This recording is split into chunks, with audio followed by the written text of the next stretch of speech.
دل کی بات ایپیسوڈ نمبر 4۔ نرم اور مخملی بیڈ پر سوئے ہوئے مجھے نہیں معلوم کہ کتنا وقت گزر چکا تھا۔ بہرحال میں ایک پرسکون اور آرام دہ سفر تھا۔ نیند کے دوران مجھے بارہا یہ محسوس ہوتا رہا کہ جیسے میں فضاؤں میں کہیں مئو پرواز ہوں اور میرے ارد گرد پریوں کا غول مجھے اپنی پناہوں میں لیے پھر رہا ہے۔ میرے ہوش میں آنے پر مجھے اچھی طرح کسی لیکوڈ سے مل کر نہلایا گیا اور انتہائی خوبصورت بہترین ڈریس پہنا کر ان خوبصورت شہزادے نما لوگوں نے بہترین کھانا کھلایا۔ آخر میں انہوں نے ایک انتہائی خوش ذائقہ شربت پلایا جس نے مجھے نہ تو مکمل طور پر ہوش میں رہنے دیا اور نہ ہی بے ہوش ہونے دیا۔ انتہائی لذت امیز سرد کی لہروں میرے وجود میں سرایت کرتی چلی گئیں۔ خوبصورت بے داغ سفید گھوڑے پر مجھے دلہا کی طرح سوار کر کے وہ لوگ باراتی اپنے گھوڑوں پر میرے ہمراہ چلے۔ اس وقت ہم پہاڑی کی چوٹی سے نیچے اتر رہے تھے۔ پہاڑوں پر بل کھاتی ہوئی ایک خوبصورت سی پگڈنڈی نیچے دامد کوہ نور میں اتر رہی تھی اور یہ ساری پگڈنڈی برقی کہکوں سے سجی ایک نہایت مسحور کن نظارہ پیش کر رہی تھی۔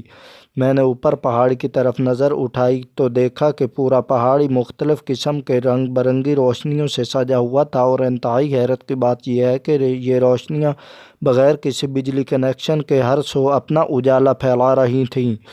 دامن کوہ میں ایک محل نما عمارت دلہن کی مانند سجی ہوئی ایک عجیب ہی نظارہ پیش کر رہی تھی۔ پگڈنڈی ختم ہوئی اور ایک کافی کشادہ خوبصورت سڑک شروع ہو گئی۔ اب ہم محلے سے کچھ ہی دور رہ گئے تھے کہ سڑک شروع ہوتے ہی جانے کہاں سے ایک فوجی بینڈ انتہائی خوش کی دنے بجاتا ہوا نمودار ہوا اور میرے گھوڑے کے آگے یوں چلنے لگا کہ جیسے گاؤں دیہاتوں میں لوگ بارات لے کر سسرال کے گھر میں داخل ہوتے ہیں۔ سڑک کے کناروں پر خوبصورت پریاں ایک بار پھر گلاب کے پھولوں کی پتیاں لیے میری آمد کی منتظر تھیں۔ جو ہی میرا گھوڑا ان کے قریب پہنچا وہ پھولوں کی پتیاں لیے آگے بڑھیں اور مجھ پر نچھاور کرنے لگی۔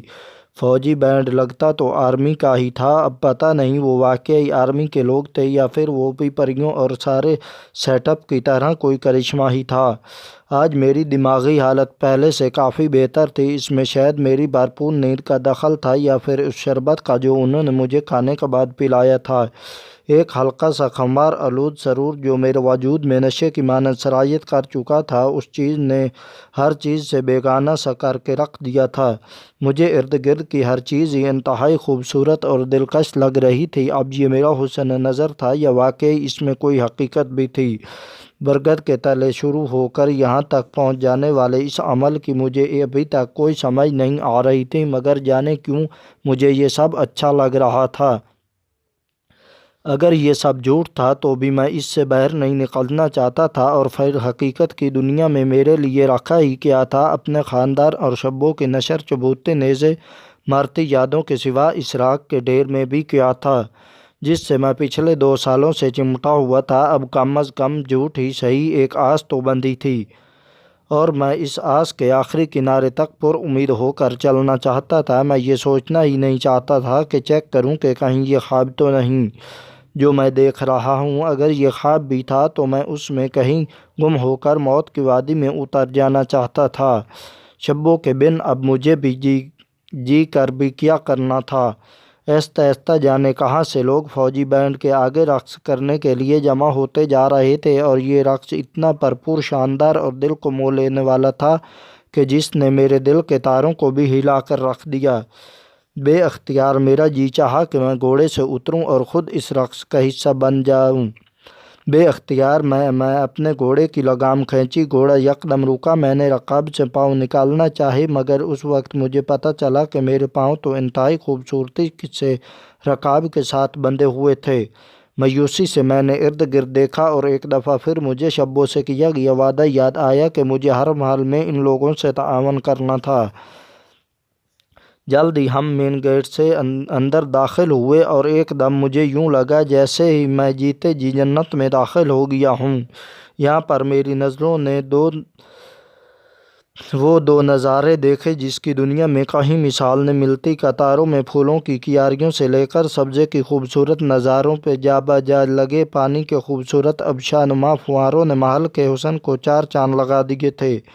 جانے کس نے تخلیق کیا تھا وہ سب کچھ۔ میری سمجھ میں آنے والی کئی خوبصورتیاں یہاں پر ہر سو جلوہ گر تھیں، اور یہ خوبصورت چیزیں ایسی تھیں کہ جنہیں میں نہ کوئی نام دے سکا، کیونکہ میں نے دنیا میں انہیں کبھی دیکھا ہی نہ تھا، اور جب میں نے کسی چیز کو دیکھا ہی پہلی بار تھا تو صاف ظاہر ہے مجھے اس کے نام کا بھی پتہ نہیں تھا، اور جب مجھے اس کے نام کا پتہ ہی نہیں تھا پھر میرے پاس اس کی وضاحت کے لیے الفاظ بھی کہاں سے آ سکتے ہیں۔ مجموعی طور پر اس جگہ کے بارے میں میرا تصور یہی تھا کہ ہو نہ ہو یہ جنت تھی، اگر یہ جنت نہیں تھی تو جنت ضرور نظر آتی۔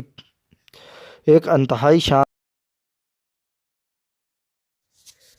انتہائی شاندار حال کے سامنے مجھے گھوڑے سے یوں پروٹوکول کے ساتھ اتارا گیا کہ جیسے میں کسی سلطنت کا شہزادہ یا ولی عہد ہوں۔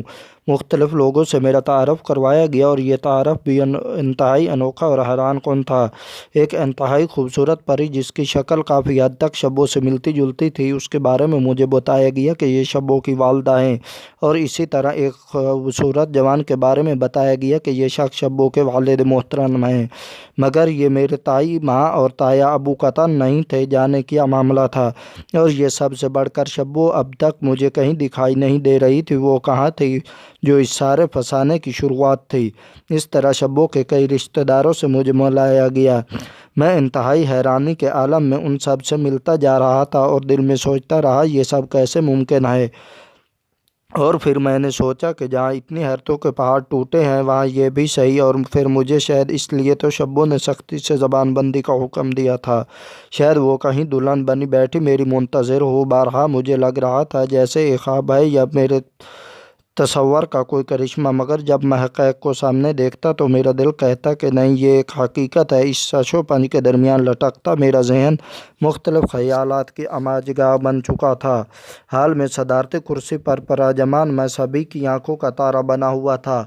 لوگ مجھے یوں دیکھ رہے تھے کہ جیسے میں خدا نخواستہ کوئی دیوتا اتر رہا ہوں، اور مجھے دیکھنا ان کے لیے ویسے ثواب ہے۔ جانے کہاں سے ایک مولانا صاحب بھی تشریف لے آئے اور میرا نکاح پڑھانے لگے۔ لگتا تھا کہ آج کی رات حیرتوں کی رات تھی۔ قبولیت کے وقت جب مولانا صاحب نے آفرین بن رنگیز خان کہا تو مجھ سے رہا نہ گیا۔ الفاظ ابھی میرے منہ ہی میں تھے کہ کسی نے پیچھے سے میرا منہ بند کر دیا۔ میرے کان میں ایستگا سے سرگوشی کیا، تمہیں یاد نہیں کہ تم نے شبو سے کیا وعدہ بھول گئے ہو؟ کیا تمہیں اس نے سختی سے بولنے کا منع نہیں کیا تھا؟ جیسا ہوتا ہے ہونے دو، اور تمہیں پتہ نہیں کہ اس سلطنت کی شہزادی ہے؟ تمہاری دنیا میں وہ شبو ہے، مگر یہاں اس کا نام آفرین ہے۔ یہ کہتے ہی اس نے ایستگی سے میرے کندھوں کو سلایا۔ جانے کیوں یوں ہی اس نے میرا منہ کھولا تو بے اختیار ایستگی سے میری زبان سے نکلا، قبول ہے، قبول ہے۔ مولانا صاحب یہ سن کر دھیمے مسکرائے۔ قبولیت کے بعد طعام کا دور چلا۔ بے پناہ تجس اور پے در پے حالتوں نے میرے دماغ کی چولیں ہلا کر رکھ دیں۔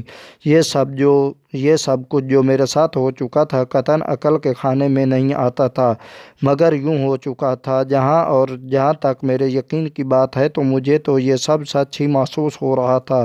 بالآخر وہ وقت آ ہی گیا تھا کہ جب دلہن بنی شبو کے کمرے میں مجھے داخل ہونے کا موقع ملا۔ گھونگھٹ ہٹایا تو میں نے اسے دیکھا۔ حیرت کی وجہ سے میری اوپر کی سانس اوپر اور نیچے کی نیچے رہ گئی۔ میں جو اب تک یہ سب کچھ ایک حسین خواب سمجھے ہوا تھا، اسے حقیقت میں سامنے دیکھ کر کنگ رہ گیا۔ میں نے اسے بازوؤں سے پکڑ کر محسوس کیا۔ اس کے بازو ایک ٹھوس حقیقت کی مانند محسوس ہوئے۔ میں نے اس کی حسین زلفوں کو چھوا تو مجھے وہی جانا پہچانا سا احساس ہوا جو کبھی ہوا کرتا تھا۔ ناقابل یقین نہیں، یہ سب خواب تو نہیں ہو سکتا۔ اس سے پہلے کہ میری سوچ کا گھوڑا اور بھی بے لگام ہو جاتا، شبو اسی طرح مترم لہجے میں گویا ہوئی جس سے وہ پہلے میرے کانوں میں رس گھولا کرتی تھیں۔ بدھو، یوں کیا دیکھ رہے ہو؟ مجھے یقین کرو، میں تمہاری شبو رانی ہوں، اور میں ایک زندہ حقیقت کی طرح تمہارے سامنے ہوں۔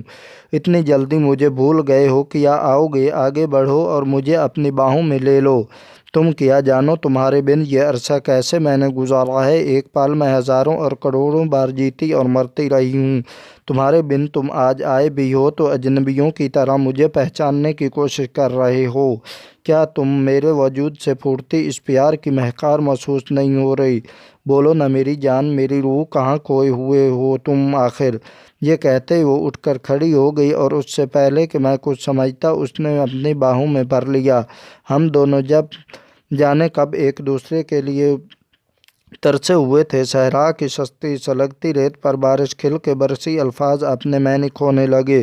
جذبات کی زبان الفاظ پر حاوی ہوتی چلی گئی۔ اس کے ملن کی خوشی نے مجھے یہ بھی بھلا دیا کہ اسے مرے ہوئے تو پورے 2 سال ہو چکے ہیں۔ اب یہ کیسے ہو گیا کہ وہ دلہن بنی میری باہوں میں جھول رہی تھی؟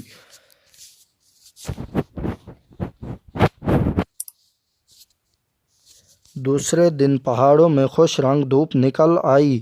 تحد نگاہ ہر سو پھیلا ہوا سب نگاہوں کو انتہائی بھلا لگ رہا تھا۔ سورج کے آگے کبھی بادلوں کی ٹکڑی آتی تو ماحول میں ایک دم اندھیرا سا پھیل جاتا جو کہ انتہائی اچھا لگ رہا تھا۔ دیکھتے ہی دیکھتے موسم انتہائی پیارا ہوتا گیا۔ محل کی ٹیرس پہ بیٹھے ہم دونوں خوش گپیوں میں مصروف تھے۔ بھاپ اڑاتی چائے کے کپ ہمارے سامنے رکھے تھے۔ شبو جانے کن خیالوں میں چونکی اور گویا ہوئی۔ یہ ایک حقیقت ہے کہ میں پریوں کی نسل سے تعلق رکھتی ہوں۔ اب سوال یہ پیدا ہوتا ہے کہ پھر میں انسانوں میں کیسے چلے گئی؟ تمہیں یاد ہوگا کہ بچپن میں شبو جب 1.5 سال کی تھی تو ایک دفعہ اسے سخت نمونیا ہو گیا تھا اور اسی نمونیا کی وجہ سے وہ مر گئی۔ سارے گاؤں میں اعلان ہو چکا تھا کہ علیم الدین کی بچی فوت ہو چکی ہے، مگر وہی بچی تھوڑی دیر میں سانس لینے لگی۔ لوگوں نے اس بات کو کرامت سمجھا۔ علیم الدین اور اس کی بیوی شمیم کی تو گویا جان میں جان آ گئی۔ ہزاروں منتوں اور مرادوں کے بعد ان کے ہاں آخری عمر میں شبو کی پیدائش ہوئی اور یہ بچی تو ان کے لیے کل کائنات کی مانند تھی۔ شہر میں اس وقت ڈاکٹر بھی آ گیا جو کہ پچھلے چند دنوں سے مسلسل بچی کو دیکھنے کے لیے آتا رہا۔ اس نے بچی کی حالت کو تسلی بخش قرار دیا اور چند دعائیں دے کر چلا گیا، مگر اس بات کا کسی کو علم نہ ہو سکا کہ شبو کے مرنے اور جینے کے درمیان کیا راز ہے۔ اس روز شبو واقعی مر چکی تھی۔ اس کی جگہ مجھے میرے ابو جہانگیر خان نے زندہ حالت میں رکھا، مگر اس سے پہلے انہوں نے میری شکل ہو بہو شبو کے جیسے کر دی اور اس کے بعد انہوں نے مردہ شبو کو اٹھا لیا۔ بعد میں شبو کی تدفین انہوں نے اسی گاؤں کے قبرستان جمیل نگر میں کی۔ تم سوچ رہے ہوگے کہ یہ سب کیسے اور کیوں کر ہوا۔ تمہیں اس بات کا علم تو ہے کہ ہم انسانوں کی نظروں سے اوجھل ہونے کی طاقت رکھتے ہیں۔ یہ سب کچھ انتہائی خفیہ طور پر ہوا اور کسی کو کانوں کان خبر نہ ہوئی، مگر مجھے میرے ابو رنگریز خان نے ایک عمل کے ذریعے ہمیشہ کے لیے انسانوں کے سامنے ظاہر رہنے پر قادر کر دیا۔ نہ صرف یہ بلکہ مجھے میں سے پریوں والی تمام صفات کو میرے وجود سے ایک محدود عرصے کے لیے ختم کر دیا۔ اب میں بالکل انسانی بچوں کی طرح علیم الدین کے گھر میں پرورش پا رہی تھی۔ میرے حقیقی ابو جہانگیر خان نے یہ سب کیوں کیا؟ یہاں آنے کے بعد میں نے ان سے کئی بار پوچھا آپ نے ایسا کیوں کیا، تو ان کا ایک ہی جواب تھا کہ یہ سب کر کے علیم الدین کے احسان کا بدلہ چکا نہیں پائے۔ اب ان پر علیم الدین نے ایسے کیا احسان کیا تھا